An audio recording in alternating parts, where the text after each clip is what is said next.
आज बहुजन संघटक तर्फे एका महत्वाच्या विषयावर आपण चर्चा घडवून आणण्याचा जो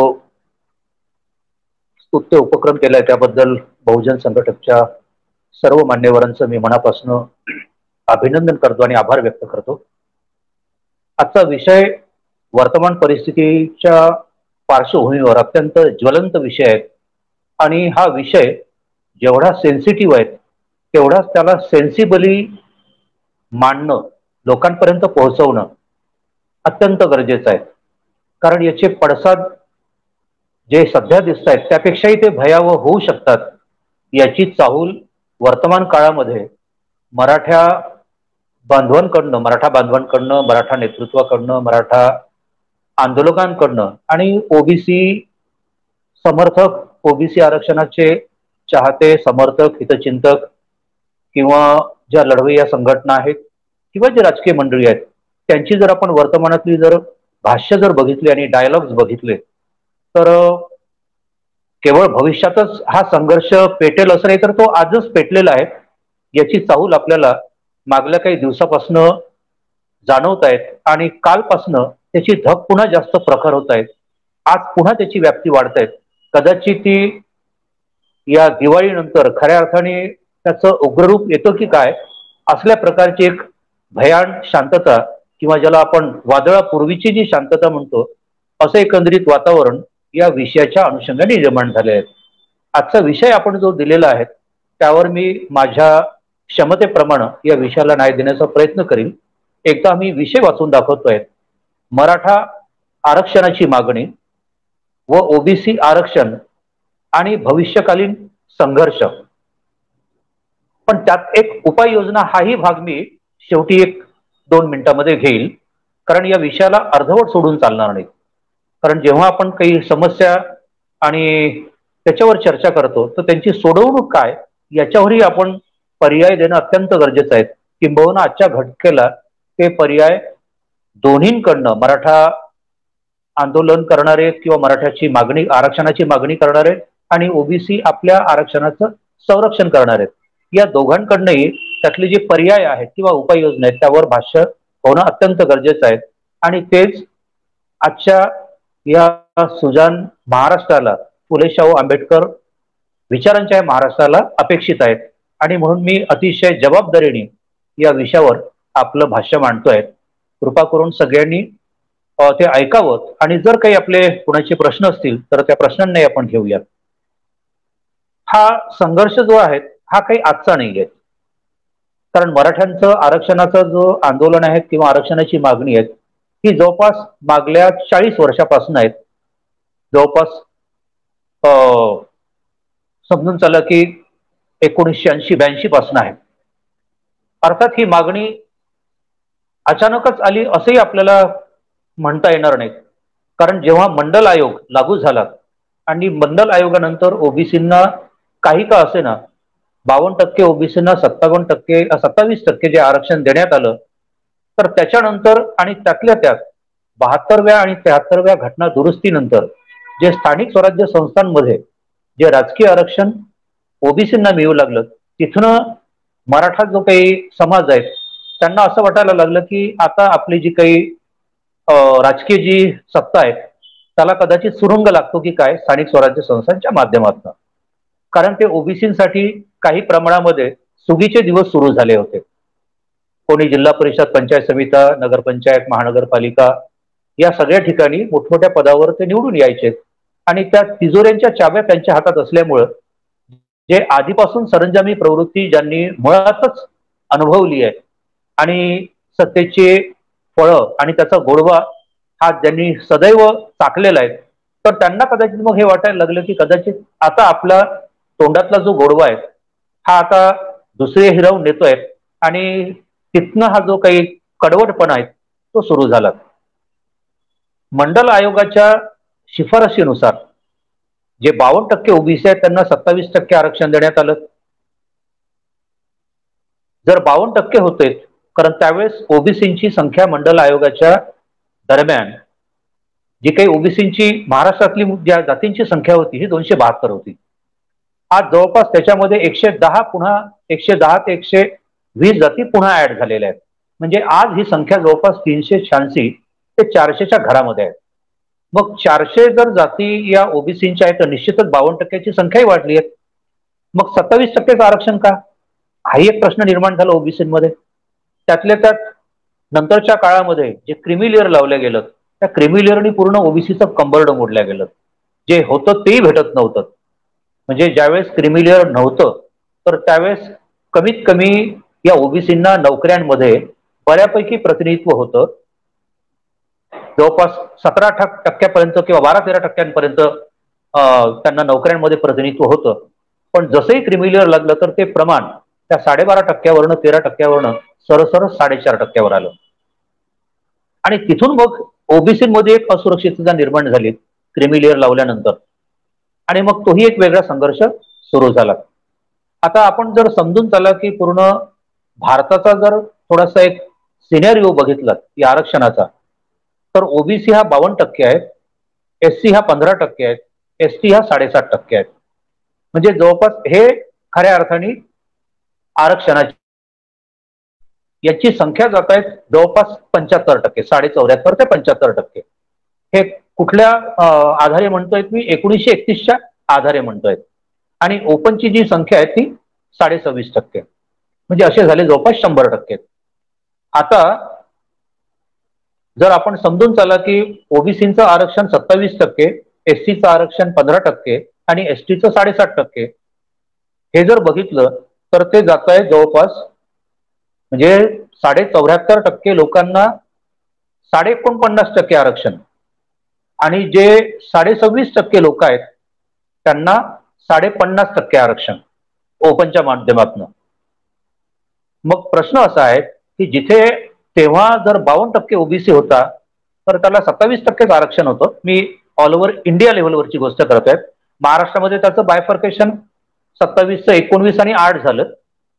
त्यातल्या त्यात आपण पाहतोय की ए आणि बी कॅटेगरीच्या महाराष्ट्रामधल्या या काल परवाची जी 29 सप्टेंबरला जी बैठक झाली मुख्यमंत्री आणि दोन्ही उपमुख्यमंत्र्यांसोबत, तर त्यावेळेस जे काही खडाजंगी झाली आणि त्यामध्ये जे फिगर चर्चेला गेलेत तर त्याच्यामध्ये केवळ अ आणि ब कॅटेगरीमध्ये ओबीसी हा 4.5% आहे. 4 ते 4.5% त्यांना प्रतिनिधित्व मिळालंय किंवा वाटा मिळालाय. आणि सी आणि डी, क आणि ड या कॅटेगरीज आहेत त्याच्यामध्ये त्यांचं प्रमाण जवळपास 12.5 ते 13% आहे.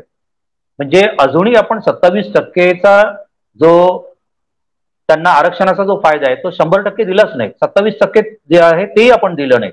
हा बॅकलॉग जर पाहिला तर तो हजारोंच्या संख्येमध्ये आहे, लाखोच्या संख्येमध्ये आहे. जवळपास 1,43,000 हा ओबीसीचा नोकऱ्यांमधला बॅकलॉग आहे. आता तशा याच्यामध्ये समजून चला की पुन्हा जो काही मराठा समाज मागणी करतोय आरक्षणाची, त्यांची मागणी त्यांच्या पद्धतीने रास्त आहे, यात वाद नाही. परंतु ती मागणी कशी असली पाहिजे? ती संविधानिक असली पाहिजे. कारण बाबासाहेबांनी या देशामधली जी काही जाती व्यवस्था आहेत, हजारो जाती आहेत, या जातींना एक 5 कॅटेगरीज मध्ये डिव्हाइड केलं. एक ओपन कॅटेगरी केली ज्याला आपण जनरल कॅटेगरी म्हणतो, दुसरी ओबीसी केली, तिसरी शेड्यूल कास्ट केली, चौथी शेड्यूल ट्राईब केली आणि 5वी जी आहे ती अल्पसंख्याक केली. आणि प्रत्येकाला न्याय देण्याचा प्रयत्न केला. बाबासाहेबांचा जो कल होता तो सर्वसमावेशक होता. सर्व जातींना, प्रवर्गांना किंवा सर्व धर्माच्या लोकांना आणि प्रत्येक भारतीयाला न्याय मिळाला पाहिजे, संख्येच्या प्रमाणामध्ये त्यांना प्रतिनिधित्व मिळालं पाहिजे, हे बाबासाहेबांचं धोरण होतं. आणि त्या धोरणाच्या अंमलबजावणीसाठीच बाबासाहेबांनी विशेष करून ओबीसीच्या फायद्यासाठी, कारण ओबीसी एवढा मोठा प्रवर्ग असताना त्यांना पाहिजे तसं प्रतिनिधित्व दिलं जात नाही, याची खंत म्हणून त्यांनी स्वतःहून आपल्या मंत्रिपदाचा तत्कालीन नेहरू सरकारला राजीनामा दिला. हे सगळ्यांना ज्ञात आहे. अर्थात त्यामध्ये दुसरं पण कारण होतं, तेही आपण तेवढंच महत्वाचं मानतोय. जे काही महिलांच्या हक्काच्या संबंधित जो प्रस्ताव होता हिंदू कोड बिल, तर या 2 बाबीसाठी त्यांनी राजीनामा दिला.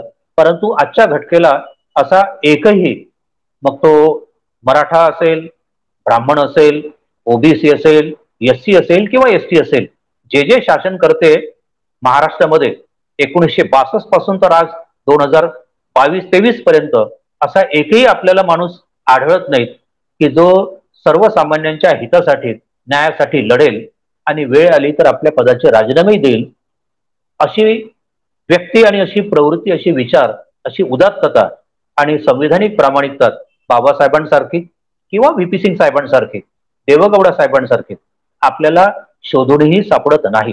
काल परवाला मराठा आंदोलकाच्या समर्थनार्थ काही लोकांनी राजीनामे खासदारांनी आणि आमदारांनी एखादुकट दिलेत. त्यांचं आपण ते स्पिरिट त्याला सॅल्यूट केलं पाहिजे. आता कोण त्याला काय म्हणतो तो नंतरचा भाग आहे. आता प्रश्न असा आहे की ही खऱ्या अर्थाने जे संघर्ष आहेत मराठा आणि ओबीसी मधला हा निर्माण होण्यामागची पार्श्वभूमी आपण समजून घेतली पाहिजे. म्हणजे जवळपास खत्री आयोगासमोर मराठा बांधव हे 6दा गेले. त्याच्यानंतरही पुन्हा अन्यही आयोग आले. म्हणजे जवळपास 8 ते 10 राज्य आयोगाच्या वेगवेगळ्या लेव्हलवर ही मंडळी गेली. काका कालेलकर आयोगानेही मराठ्यांना त्यांचं शैक्षणिक आणि सामाजिक मागासले पण नाकारलं. मंडल आयोगाने नाकारलं. पुढे जाऊन नचिपन आयोगाने नाकारलं. आणि इथल्या महाराष्ट्रामधल्या सर्व आयोगांनी नाकारल्यानंतर एक किमया झाली आणि 2018 मध्ये न्यायमूर्ती गायकवाड यांच्या अध्यक्षतेखाली एक आयोग नेमण्यात आला. आश्चर्य हे की तो मागासवर्ग आयोग, परंतु त्या आयोगाचे अध्यक्ष मराठाच, सगळे सदस्य मराठात. एका दुक्कड जर सोडलात तर तेही त्यांचेच समर्थक, पण बाकी सगळे मराठे. आणि त्या आयोगाचं काम काय होतं, मी बहुजन संघटकाच्या माध्यमातून सर्व लोकांना एका महत्वाच्या गोष्टीवर प्रकाश टाकू इच्छितो. कृपा करून आपण ते जबाबदारीने लक्षात ठेवावं. कारण मी काल परवाला गायकवाड आयोगाचे पूर्ण रिपोर्ट्स आणि पूर्ण जे काही त्याच्यामधल्या रिकमेंडेशन्स किंवा ज्या बाबी आहेत आणि जे त्यांचे निष्कर्ष आहेत ते जेव्हा पाहिलेत किंवा त्यांची समरी वाचलीत, वास्तविक हा आयोग कशासाठी होता? गायकवाड हा मागास वर्ग आयोग होता. त्यांचं काम काय असतं की कुठली जात मागास आहे की नाही हे ठरवणं आणि आपले निष्कर्ष पुढे सरकार दरबारी पुटअप करणं, एवढंच काम आहे त्यांचं. आणि काही रिकमेंडेशन त्या करणं. आता प्रश्न असा आहे की गायकवाड आयोग जर आपण ते वाचलं आणि जर बघितलं, आणि मी तर म्हणतो की सगळ्या अभ्यासकांनी तो वाचावा आणि बघावा, तर त्या गायकवाड आयोगाचे जे 3 खंड आहेत त्या तिन्ही खंडांमध्ये प्रत्येक 1-2 पानानंतर जो उल्लेख आहे तो मराठा कम्युनिटीचा आहे, मराठा जातीचा नाही आहे. म्हणजे या आयोगाने अभ्यास कशाचा करायला पाहिजे होता? मराठा जातीचा. परंतु यांनी अभ्यास केला मराठा कम्युनिटीचा. Community is a different thing and caste is a different thing. कारण यांनी मराठा कम्युनिटी किंवा मराठा क्लास वर्ग यांचा अभ्यास केला, मराठा जातीचा अभ्यास नाही केला. मराठ्यांची मागणी कशाची होती की आम्हाला मराठ्यांमधूनच, मराठा जातीमधूनच आम्हाला आरक्षण द्या. तिथून मग हे जरांगेचं जे काही वादळ आहे ते पुढे आलं. नंतर त्या वेगवेगळं थोडंसं आपलं जे काही थोडंसं सुटलेलं वादळ असतं, दिशाहीन वादळ असतं, तशासारख्या मागण्या मग सुरू केल्या. पहिले जरांगे म्हणायचे की बा आम्हाला मराठ्यांना आरक्षण पाहिजे. मग नंतर त्या आंदोलकाला भेटायला एक मोठं व्यक्तिमत्व महाराष्ट्रामधलं आणि भारतातलं गेलं, जे कधीच कोणत्या आंदोलकांना भेटायला गेले नाहीत. ज्यांच्या काळामध्ये 116 आमचे गोवारी बांधव मारले गेले, त्यांनाही कधी भेटायला गेले नाहीत. परंतु तिथे ते भेटायला गेले आणि त्यांनी त्या जरांगे साहेबांच्या कानात टाकलं की तुम्ही निजामकालीन नोंदी शोधा, म्हणजे तुमचं काम हलकं होऊ शकतं. आणि तिथून मग तो सपाटा सुरू झाला. आता मराठवाड्यामधल्या मराठ्यांना कुणबी प्रमाणपत्र देऊन त्यांना ओबीसी मध्ये डायव्हर्ट करणं हे काही सरळ सोपं काम नाहीये. तर हे पूर्ण ठरलेलं, त्यांचा करवता धणीत, त्यांचा बोलवता धणीत, त्यांना वेगवेगळं जे काही स्क्रिप्ट आहेत ते लिहून दिल्यानंतर तो काय बोलेल, त्याचे डायरेक्टर, प्रोड्युसर कोण कोण आहे आपल्याला सगळ्यांना माहीत आहेत. त्या डीपमध्ये जाण्याचं आजचं प्रयोजन नाहीये. वेळ पडली तर आपण पुढे निश्चित जाऊ. आता प्रश्न असा आहे की जेव्हा निजामकालीन नोंदी तपासल्या जात आहेत आणि आपण तो दाखला कुठून घेतोय 1948 ते 1967. आता त्यावेळेसची जी परिस्थिती होती, निजामकालीन परिस्थिती, त्याच्यानंतर निर्माण झालेलं बाबासाहेबांनी दिलेलं भारतीय संविधान, जे आपण 26 जानेवारी 1950 ला लागू केलं, आणि त्याच्यानंतर मग जे काही open, OBC, SC, ST, minorities हे जे काही वर्ग निर्माण झालेत आणि त्या पद्धतीने त्यांना आरक्षण देण्यात आलं. अर्थात पुढे जाऊन सवर्णांसाठीही 10% आरक्षण हे केंद्र सरकारने विशेष घटना दुरुस्ती करून दिलं. त्याच्याबद्दलही कोणाची काही नाराजी नव्हती, कुठली काही मागणी झाली नाही, कोणी बोंबललं नाहीत, कोणी जरागेंसारखं उपोषणाला बसलं नाहीत, तरी ते 10% देण्यात आलं. आणि इंदिरा साहनीच्या केसमधला जो काही 50%ची कॅप आहे त्याला केव्हाच ओलांडण्यात आलं. आता प्रश्न असा आहे की मराठा कम्युनिटी किंवा मराठा क्लासचा अभ्यास करण्यासाठी गायकवाड आयोग नव्हता, तर तो मराठा जातीचा अभ्यास करण्यासाठी होता. कारण आपण बघितलं असेल की 2004 मध्ये काही बऱ्याचशा ज्या काही ओबीसी मधल्या जाती आहेत ज्या कुंड्यांसारख्याच रिलेटेड आहेत त्या पुन्हा त्यात ऍड झाल्यात. म्हणजे आपण जर बघितलं तर आता ज्यांच्या ज्यांच्या नोंदी सापडत आहेत, आज एक पुन्हा आपल्याला फीडबॅक देतोय की आपण जर कुणबी जर बघितलं तर कुणब्यांमध्येही कुणबी माळी, कुणबी तेली, कुणबी सोनार असल्या प्रकारच्या नोंदी आहेत. कारण त्यावेळेसची परिस्थिती वेगळी होती. आता मराठा जो आहे तर आपल्याला आश्चर्य वाटेल की मराठा तेली पण आहे, मराठा कुणबी पण आहे, मराठा सोनार पण आहे. कारण आपण जर असं म्हटलं की जे जे शिवरायांच्या काळामध्ये त्यांचे मावळेत किंवा 12 बलुतेदार आणि ज्या 18 पगड जाती होत्या त्या स्वतःलाच एक प्रतिष्ठेचं लक्षण म्हणून किंवा एक पदवी म्हणून मराठा किंवा एक प्रतिष्ठा म्हणून स्वतःला शिवरायांचे मावळे म्हणून मराठा संबोधत होते. आता असा जर आपण विचार केला तर मग आता त्या कुणबी समाजासोबत किंवा कुणबी जातीसोबत जर आपण जर बघितलं तर त्या कुणबी सोबत मराठा कुणबी, कुणबी मराठा, लेवा कुणबी, लेवा पाटील किंवा कुणबी पाटीदार अशा जवळपास 6 ते 7 जाती आहेत. या 6 ते 7 जातींमध्ये एक प्युअर मराठा जर सोडली तर बाकी सगळ्या ज्या 6 जाती आहेत या 6 जाती ऑलरेडी ओबीसी मध्ये आहेत महाराष्ट्रामध्ये. मग ऑलरेडी ओबीसी मध्ये असताना पुन्हा जरांगे, मनोज जरांगे त्यांना कुणब्यांचं प्रमाणपत्र द्या असं कसं म्हणतात? म्हणजे ऑलरेडी ज्यांना कुणब्यांचं प्रमाणपत्र आणि त्याची व्हॅलिडिटी त्या प्रमाणपत्राच्या कास्ट सर्टिफिकेटच्या आधारे होतं, हे जर ऑलरेडी दिले गेलं आहे आणि त्याचे प्रिव्हिलेजेस ओबीसी म्हणून तो जर घेत आहेत तर पुन्हा त्याला दुसऱ्यांदा त्याचा अभ्यास कसा केला जाऊ शकतो आणि एका जातीला दोनदा कसं त्याच्यामध्ये इन केलं जाऊ शकतं? म्हणजे गायकवाड आयोगाने जो अहवाल जो लिहिलेला आहे किंवा जो दिलेला आहे, तयार केला आहे, तो सपशेल चुकीचा आहे. त्यांनी अभ्यास करायला पाहिजे होता मराठा जातीचा, परंतु अभ्यास केला मराठा कम्युनिटीचा किंवा मराठा क्लासचा, कास्टचा नाही केला, जातीचा नाही केला. त्यांनी वर्गाचा केला किंवा कम्युनिटीचा केला आणि फिगर वाढवून दाखवलं. म्हणजे जे जे ऑलरेडी कुणबी, लेवा पाटील किंवा लेवा कुणबी, कुणबी पाटीदार ही सगळे जे 6 पुन्हा कुणब्यांशी निगडीत ज्या जाती आहेत या सगळ्या ऑलरेडी ओबीसी मध्ये आहेत आणि संख्या जी वाढवून दाखवली 32%, तर ही सगळे कुणबी, लेवा पाटील हे इन्क्लूड करून आहेत. ओरिजिनल जर आपण मराठा बघितला पूर्ण भारतामधला मंडल आयोगाच्या ऑथेंटिक फिगरनुसार तर तो 2.21 आहे आणि जर महाराष्ट्रापुरता जर आपण विचार केला तर तो 7 ते 8% वर नाहीये. ठीक आहे, आपण असं मानून चालू किंवा ते 12-15% आहे. मग समजून चला की 15% जर आहे असं गृहीत धरलं आपण, तर तुम्ही 15% जर मराठे आहात, घुसडलेले बोगस सर्टिफिकेट तयार करून घेतलेले आहेत, आपल्या चॅनलच्या माध्यमातून जबाबदारीने सांगतो की आदरणीय सुप्रिया सुळेताई यांचं जर आपण जर सोशल स्टेटस जर बघितलं तर त्या स्टेटसवर त्यांचं जे कास्ट सर्टिफिकेट आहे त्याच्यावर कुणब्यांची नोंद आहे. हे थोडंसं आपण व्हेरीफाय करा. म्हणजे असल्या प्रकारचे सर्टिफिकेट घेऊन जर आम्ही जर सत्तेत घुसत असू तर ती संख्या कुणाची कमी होईल? जो ओरिजिनल ओबीसी त्याची संख्या कमी होईल. म्हणून ओबीसीचं म्हणणं आहे की जो प्युअर मराठा आहे एकदा त्यांची संख्या किती आहे ती पडताळून बघावी. म्हणून जसं बिहारमध्ये आदरणीय नितीश कुमारांनी केलं, त्यांनी जनगणना केली किंवा जातीय सर्वेक्षण केलं, त्या सर्वेक्षणाचे आकडे जाहीर केलेत आणि तिथे असं लक्षात आलं की जवळपास 63% हा ओबीसी आहे. मागास आणि अतिमागास वर्ग म्हणजेच ओबीसी हा जवळपास 63% आहे. आपण रफली जर तोच फिगर बघितला ऑल ओव्हर इंडियामध्ये तर आजच्या घटनेला पूर्ण भारतामध्ये हा ओबीसी प्रवर्ग हा जवळपास म्हणजे केंद्रीय स्तरावर ज्या 3740 जाती आहेत या जर बघितल्या तर ही संख्या जवळपास 63 ते 65च्या घरामध्ये आहे. मग 65% तुम्ही ओबीसींना केवळ 27% आरक्षण देता, त्यातल्या त्यात बॅकलॉगही भरला नाही.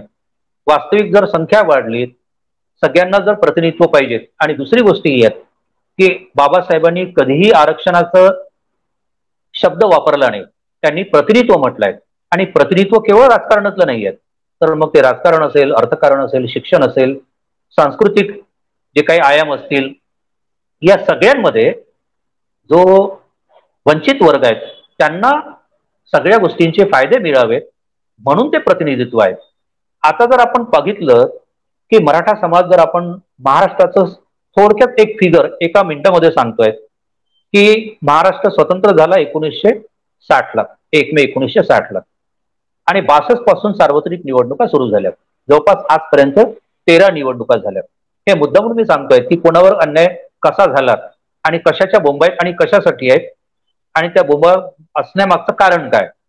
म्हणजे 1962 ते 2019 पर्यंत जे 13 इलेक्शन झालेत, आता पुढच्या वर्षी 14वं होईल, तर या 13 इलेक्शन्सची जर आपण टोटल संख्या जर पकडली, 288 इंटू 13, 288 विधानसभेचे सदस्य आमदारांची संख्या, तर ती जातं 3744. या 3744 मध्ये जर आम्ही रफली खूप झुकतं माप जरी दिलं आणि 15% मराठा कुणबी सोडून जर आहे असं पकडलं, तर जवळपास त्यांची संख्या या 13 इलेक्शन्स मध्ये असायला पाहिजे होती 559, पण ती आहेत 1950. म्हणजे जे 559 असायला पाहिजे होते ते 1950 आहेत. म्हणजे जवळपास 1391, म्हणजे जवळपास 1400 जास्तीचे आमदार मराठा समाजाने आपल्या स्वतःच्या कम्युनिटीच्या पदरी पाडून घेतलेत. घराणे तर वेगळेच आहेत, हे सगळे घराण्यातलेच आहेत. म्हणजे जवळपास समजून चाला, ओबीसी किती पाहिजे होते, ओबीसींची संख्या पाहिजे होती खऱ्या अर्थाने 1950, जी मराठ्यांनी घेतली. आणि ओबीसींची आज जर संख्या जर बघितली 13 इलेक्शन मध्ये, तर ती आहे केवळ 832.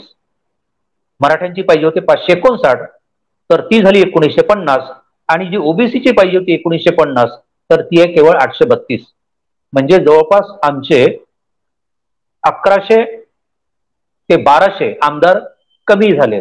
अर्थात हे कमी कोणी केलेत याचा पूर्ण इतिहास आपण बघा महाराष्ट्रामध्ये, की कोण सत्तेत होतं, कोण आमदार झालेत, कोण मंत्री झालेत, कोण मुख्यमंत्री झालेत.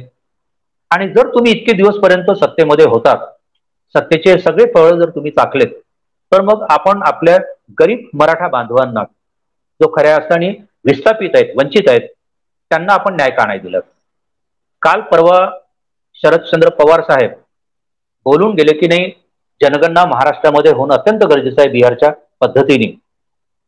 आपण जेव्हा 5-5दा खासदार राहिलेत, आपली कन्यका 3दा खासदार आहेत, आपण राज्यसभेवर पण आहात, आणि महाराष्ट्रामध्ये आपण बरेचदा मंत्रीपद आणि मुख्यमंत्री 3-3, 4-4दा आपण राहिलेत, त्यावेळेस आपल्याला हा साक्षात्कार का नाही झाला, हा महत्वाचा प्रश्न आहे.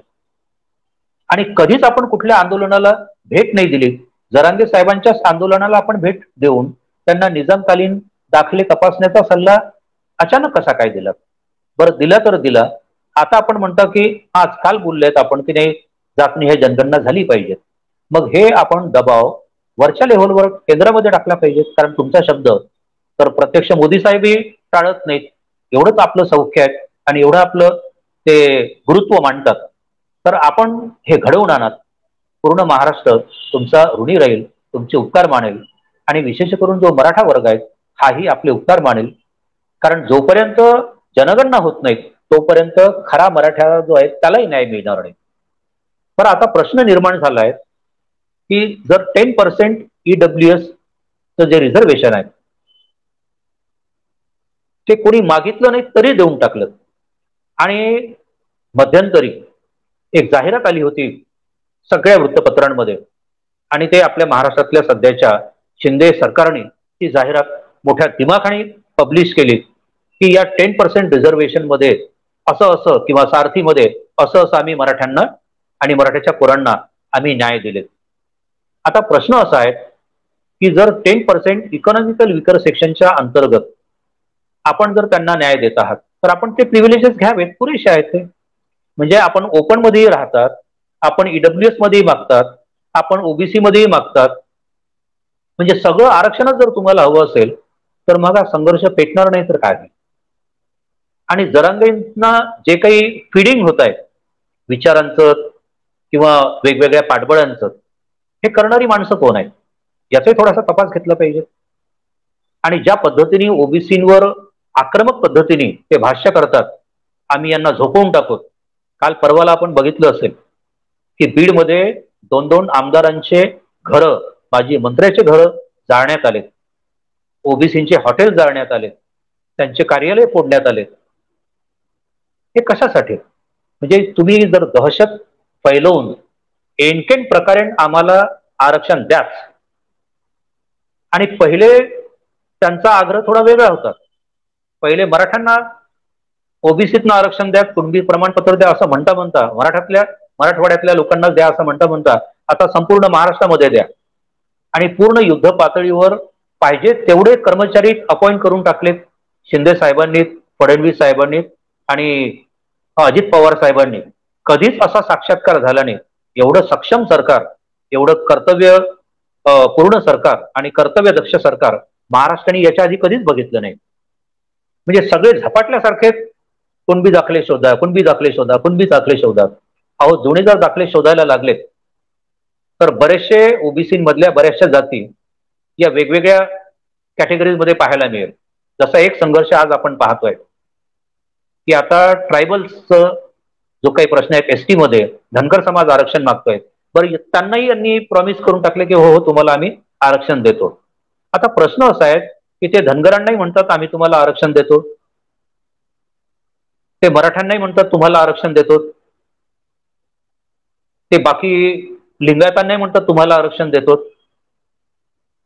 आणि इकडे सांगतात की आम्ही दुसऱ्यावर अन्याय होऊ देत नाही.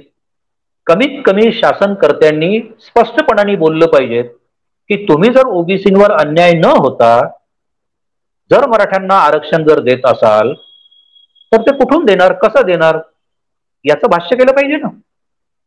आणि जे सुप्रीम कोर्टाने नाकारलं तुमचं मागासलेपण, ते तुम्ही आता प्रूव्ह कसं करणार? कारण मागासवर्ग आयोगाचं काम आहे त्या जातीचं मागासलेपण तपासणं, आणि ते मागासलेपण तपासल्यानंतर त्यांची संख्या किती आहे, खरंच त्या 11 पॉईंटचे पॅरामीटर्स आहेत त्याच्यामध्ये ते कुठे बसतात, हे सगळं पाहिल्यानंतर ते सरकारकडे रिकमेंड करणं. जर आपण मंडल आयोगाच्या रिकमेंडेशन्स लागू केल्या असत्या, आमचं तर हे म्हणणं आहे की काका कालेलकर आयोग ज्या पद्धतीने तत्कालीन सरकारने नाकारला, पण त्याच्यानंतर जो आलेला मंडल आयोग आहे किंवा पुढे जाऊन जो नच्चीपण आयोग आहे, या तिन्ही आयोगामध्ये जातीनिहाय जनगणना हा जो शब्दप्रयोग वापरला आहे, तर त्याचं अंमलबजावणी कुठलंही सरकार, केंद्रातलं आतापर्यंतचं आणि महाराष्ट्रातलं कुठलंही आतापर्यंतचं होऊन गेलेलं आणि आता असलेलं सरकार हे जनगणना का करत नाही? जर नितीश कुमार सारखी व्यक्ती पूर्ण भारतामध्ये एक आदर्श निर्माण करून राहिल्यात की 75% आरक्षण त्यांनी लागू करण्याचा निर्णय घेतला, आणि अभिनंदन आपण त्यांचं, आणि त्यांच्यासोबत ज्या ज्या पक्षाने एकमुखाने विरोध न करता चर्चा झाली हाऊसमध्ये, परंतु त्याला मान्यता दिली आणि 65% SC ST ओबीसीचं आणि 10% ईडब्ल्यूएस असं 75% जर रिझर्वेशन दिलं आणि ते इम्प्लिमेंट पण करणार, मग महाराष्ट्राला ते करायला काय हरकत आहे? आपण तसं करा आणि मराठ्यांना स्वतंत्र प्रवर्गातनं आपण आरक्षण द्या. दुसरी गोष्ट अशी आहे की मराठा हा कुणबी प्रमाणपत्र कसं काय घेऊ शकतो, जात कशी काय बदलू शकतं?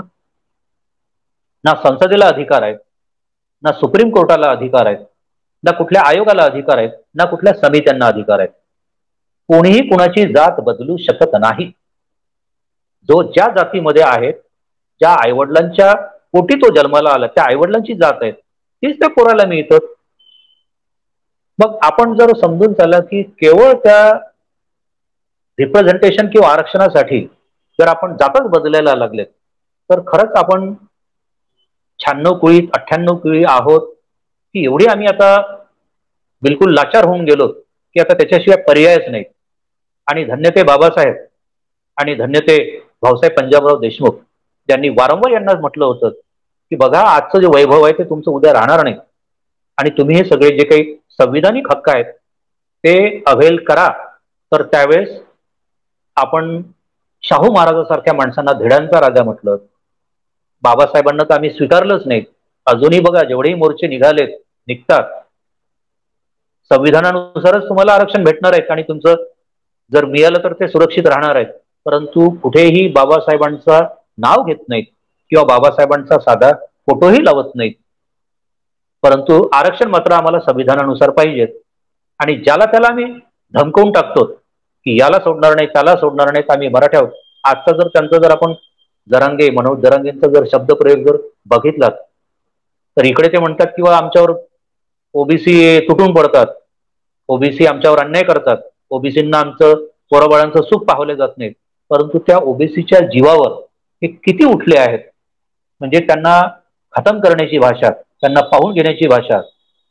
म्हणजे इव्हन ते हेही सांगतात, सरकारला त्यांनी अल्टिमेटम आज दिलं की सरकारचे कासरेच आमच्या हातामध्ये आहेत, की बैलगाडी आमची आहेत, बैलही आमची आहेत आणि कासरी आमच्याच हातामध्ये आहेत. हे आहेत मनोज जरांगेंचं आजचं स्टेटमेंट. आणि हा जो संघर्ष आहे, हा संघर्ष आता टोकाला पोहोचलाय. याचं कारण असं आहे की कळत न कळत जरांगेजी जी भाषा बोलतायत ती आरक्षण मागण्याची नाहीये, तर ते आरक्षण या पूर्ण भारतामधनं आरक्षणमुक्त भारत करण्याचा जो काही विचार एका विशिष्ट मनोवृत्तीचा आणि विशिष्ट त्या मनोवृत्तीच्या विचारधारेचा जो पक्ष आहे त्यांचा अजेंडा आदरणीय जरांगेजी रन करतात की काय, अशी आता भीती वाटायला लागली आहे.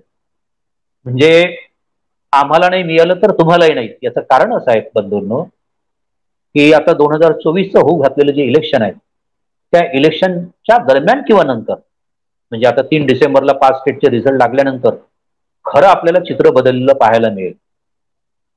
म्हणजे जरांगेंनी जे म्हटलंय की नाही, मी तुम्हाला 24 डिसेंबर पर्यंतच अल्टिमेटम देतोय, तुम्ही काही करा, वाटेल तेवढे माणसं लावा, पण सगळ्या नोंदी तपासा आणि सरसकट सगळ्यांना मराठ्यांना कुणब्यांचे प्रमाणपत्र द्या आणि त्यांना ओबीसी मध्ये कन्वर्ट करा. आता जर समजून चला की जर ते 16% मागत होते, हायकोर्टाने त्यांना 12 आणि 13% आरक्षण मंजुरी केलं होतं. गायकवाड कमिटीच्या शिफारशीनुसार, जे गायकवाड आयोगच चुकीचा आहे, जे मी वारंवार सांगतोय की त्यांनी अभ्यास मराठा जातीचा करायला पाहिजे, परंतु त्यांनी प्रवर्गाचा अभ्यास केला आणि त्या प्रवर्गामध्ये 7 जाती 6 जाती ऑलरेडी ओबीसी मध्ये आहेत. ही जी संख्या जी फुगवून ठेवली राणे समितीने आणि गायकवाड आयोगाने, ते पुढे जाऊन टिकलं नाही सुप्रीम कोर्टामध्ये. कारण सुप्रीम कोर्टामध्ये असं उपोषणाला बसणं, आमरण उपोषण करणं आणि धमकवणं आणि आरक्षण बळजबरीने मिळवून घेणं असं होत नाही. ते बाबासाहेबांचं संविधान आहे, सगळ्यांना घेऊन चालणारं संविधान आहे. संविधानासमोर आणि संसदेसमोर, कायद्यासमोर इथे कोणीच मोठा नाहीये. तो किती 30 मार्क असेल त्याला या संविधानासमोर झुकावंच लागेल. आणि जर सुप्रीम कोर्टाने नाकारल्यानंतरही पुन्हा एवढी मुजुरी कशासाठी, की नाही आम्ही आता क्युरेटिव्ह पिटिशन टाकणार. आता क्युरेटिव्ह पिटिशन जरी टाकलं तर आजचा जो मी तुम्हाला एक रेफरन्स दिला की कुणब्यांमध्ये आता जर आपण जर पूर्ण महाराष्ट्रामध्ये जर आता सगळेच म्हणतील ना, मग आमचे आता तुम्ही जुने दाखले ते तपासून बघा. मी आपल्याला सांगतोय की रमेश पिसे जो आज इथं आपल्या चॅनलवरनं किंवा आपल्या फेसबुकवरनं बोलतोय तो महाराष्ट्रामध्ये ओबीसी मध्ये आहे, तेली समाज. परंतु हिमाचल प्रदेशमध्ये रमेश पिसे तेली ओबीसी हा महाराष्ट्रात आहे, हिमाचल प्रदेशमध्ये तो शेड्यूल कास्टमध्ये आहे. मग आम्ही असं म्हणायचं का की आम्ही तिथले दाखले आणतो आणि मग आम्हाला शेड्यूल कास्टमध्ये घालत. मराठा महाराष्ट्रामध्ये सवर्णांमध्ये आहे, परंतु तो कर्नाटकमध्ये मागास जातीमध्ये आहे. कारण त्या त्या ठिकाणची सामाजिक परिस्थिती त्या त्या राज्याची लक्षात घेता तसं ते बायफर्केशन झालंय आणि म्हणूनच मागासवर्ग आयोग आहे. त्या आयोगाचं काम असतं की त्यांनी कोण मागास आणि कोण मागास नाहीत हे डिसाईड करणं. आपण ओढून ताणून जर समजून चाला की कुणब्यांचे प्रमाणपत्र घेतलेत तरी शेवटी लोक कोर्टात जाणारच आहेत, त्याची तयारी सुरूच आहे. जर तुम्हाला जर न्याय मान्य नाही आहे, सुप्रीम कोर्टाचाही न्याय मान्य नाही, you are not above the law, you are not above supreme court and you are not above constitution. तुम्ही संविधानापेक्षा मोठे नाही आहेत. मनोज जरांगेजी आणि आपले जे हितचिंतक आहेत जे चुकीचं पिटिशन आता टाकायला लागले आहेत, म्हणजे त्यांचं म्हणणं आहे किंवा ओबीसीना जास्त प्रमाणामध्ये प्रतिनिधित्व देण्यात आलं, त्यातल्या या जाती वगळून टाका, आता हे वगळून टाका वगैरे म्हणण्याचं 10-10 वर्षानंतर त्यांचा सर्व्हे घ्या. अहो 10 वर्षानंतर कोणत्या आरक्षणाचा सर्व्हे घेतला जातो याचा आपल्याला भान आहे का? ते राजकीय आरक्षणाचा सर्व्हे आहे तो. या सामाजिक आणि शैक्षणिक आणि नोकऱ्यांमधलं आणि प्रमोशन मधलं आरक्षणाचं नाही आहे. आणि बाबासाहेबांनी तेही म्हटलं की एकदा तुम्ही समान पातळीवर सर्व समाज घटकांना आणा आणि आरक्षण संपवून टाका. परंतु आपण समानता आणली नाही. म्हणूनच जे काही इथले प्रस्थापित मराठे आहेत त्यांच्या विरोधात मनोज जरांगे सारखा जो विस्थापित मराठा आहे तो पुढे आलेला आहे. कारण प्रश्न हा केवळ मराठा आणि ओबीसीचा नाही आहे. पुढे जाऊन हा प्रश्न हा मराठ्यांच्या रूपाने निर्माण झालेला प्रश्न हा केवळ ओबीसी पुरता संघर्षाचा राहिलेला नाहीये. तर उद्या हा संघर्ष SC ST मायनॉरिटी या सगळ्यांचा झालेला आहे. कारण आमचे मुस्लिम बांधवही आता मागणी करत आहेत. ज्या वेळेस मराठा आरक्षण लागू झालं, फडणवीस सरकारने दिलं, त्याच वेळेस मुस्लिमांना 5% शिक्षणामध्ये आरक्षण देऊ केलं गेलं. आणि जे कोर्टानेही मान्य केलं त्यांचं आरक्षण कोर्टानेही मान्य केलं, सरकारनेही मान्य केलं. अजूनपर्यंत त्यांना दिले जात नाही. आणि ज्यांचं आरक्षण हे सुप्रीम कोर्टाने नाकारलं, हायएस्ट अथॉरिटीने नाकारलं, ते म्हणतात की आम्ही आता क्युरेटिव्ह पिटिशन टाकतो, वेगवेगळे आता हे दाखले तयार करतो. मग हे सगळं पोतं भरून तिथे आम्ही जाऊ सुप्रीम कोर्टामध्ये आणि मग म्हणू की बघा आम्ही कुणबी आणि मराठे एकच आहोत, म्हणून आम्ही मागासले आहोत, म्हणून आम्हाला ओबीसीत घ्या. आणि मग आम्हाला जे काही आता हे 27% आहेत या 27%मधलं किंवा महाराष्ट्रातल्या खऱ्या अर्थाने व्हीजेएनटी जर प्रवर्ग सोडला तर जे 19 आहेत या 19 मध्ये जर 12 आणि 13 जर त्यांना गेलं तर एका जातीला 12-13% तुम्ही द्याल आणि उरलेल्या 386 जातीला तुम्ही किती द्याल? 5 न 6%. मग हा संघर्ष राहणार नाही का?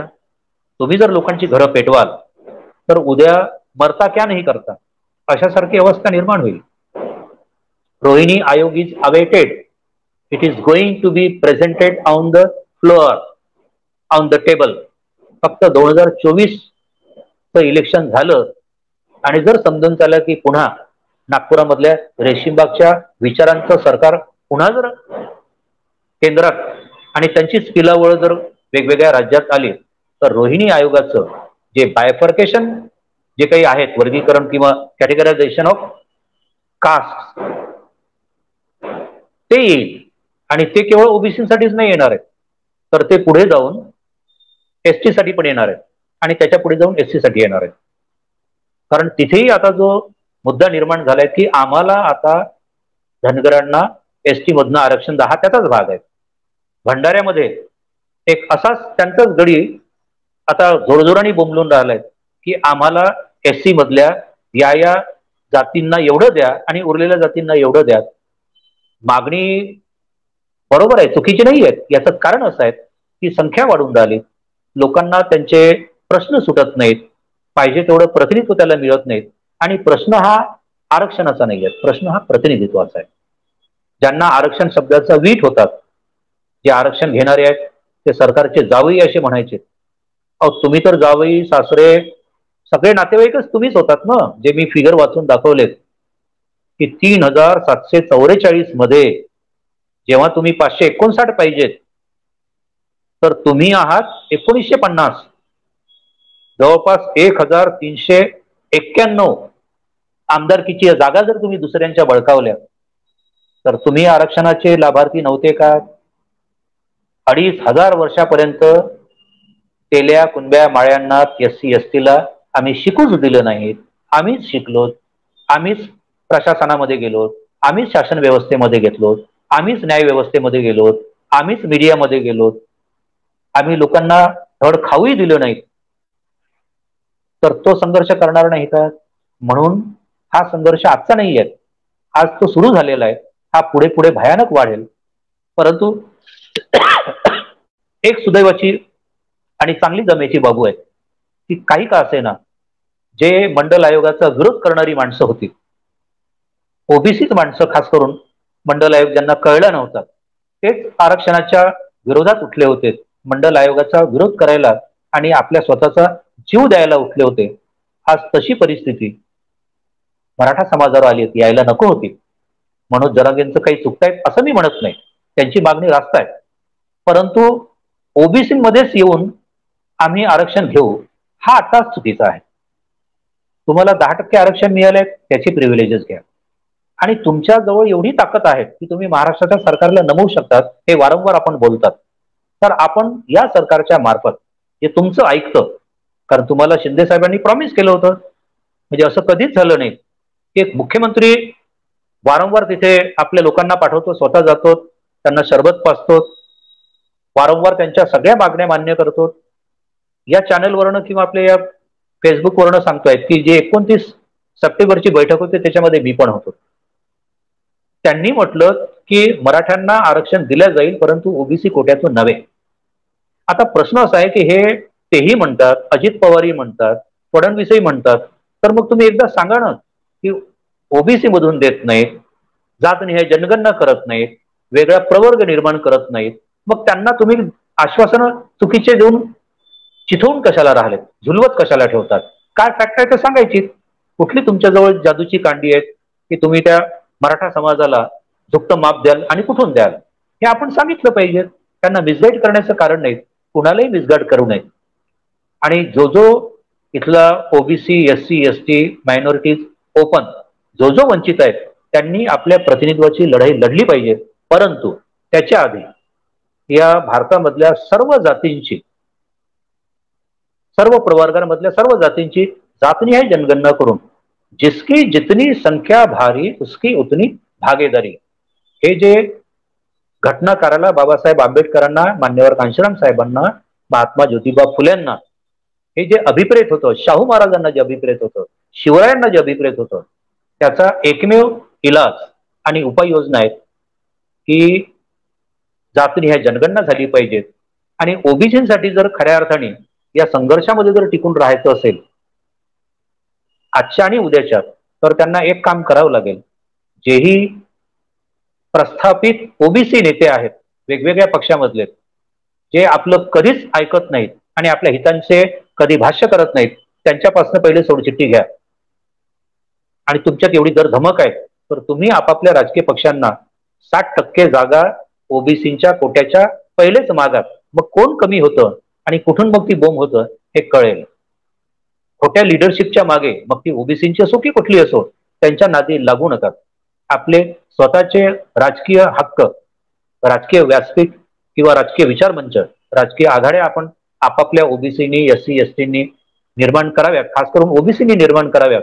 कारण जोपर्यंत ओबीसीची स्वतंत्र, प्रामाणिक फुले शाहू आंबेडकर संविधानाला मानणाऱ्या विचारांची राजकीय आघाडी निर्माण होत नाही आणि आपण आपल्या हक्कासाठी लढत नाही, तुमच्यासाठी दुसरा कोणीही लढणार नाही.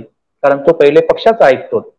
ज्या पक्षाची धोरणच आरक्षणाच्या विरोधात, प्रतिनिधित्वाच्या विरोधात, समानतेच्या विरोधात, सामाजिक समानता प्रस्थापित करण्याच्या विरोधात, मग ते काँग्रेस असेल इथलं, किंवा बीजेपी असेल, किंवा शिवसेना असेल, किंवा राष्ट्रवादी एबीसी असेल, शिवसेना एबीसी असेल, यांना हे नकोच आहे.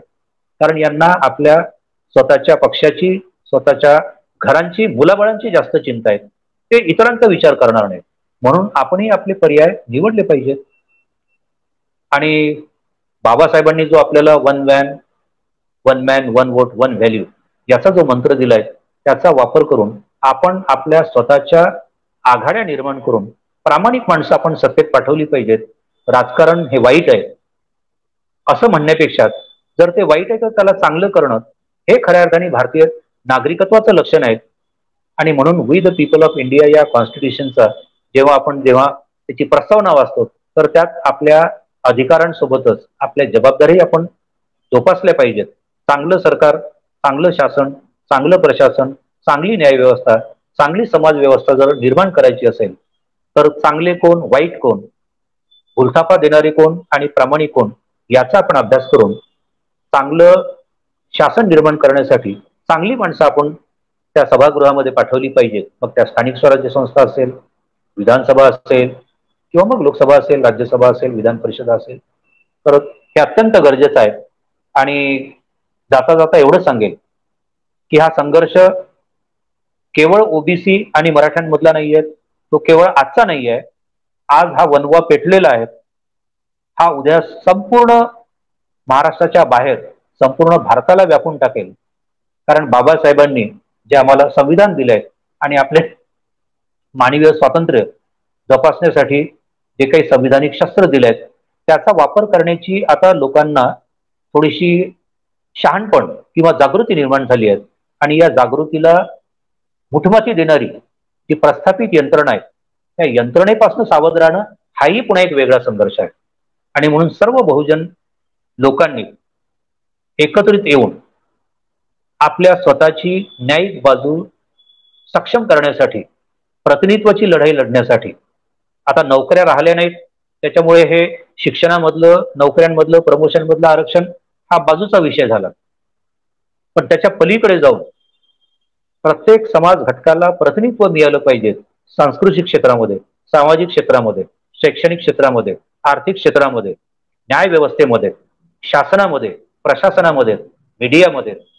कारण प्रत्येकाला इज्जतीने जगण्याचा अधिकार जो बाबासाहेबांनी दिला तो जर अबाधित ठेवायचा असेल तर आम्हाला या संघर्षातनं शहाणपणाने वाट काढावं लागेल आणि ती वाट केवळ आणि केवळ संविधानाच्याच रूपाने मिळू शकतं. संविधानाशिवाय दुसरं प्रभावी शस्त्र नाही, अस्त्र नाहीत आणि पर्याय नाहीत. धन्यवाद. जय भारत, जय संविधान.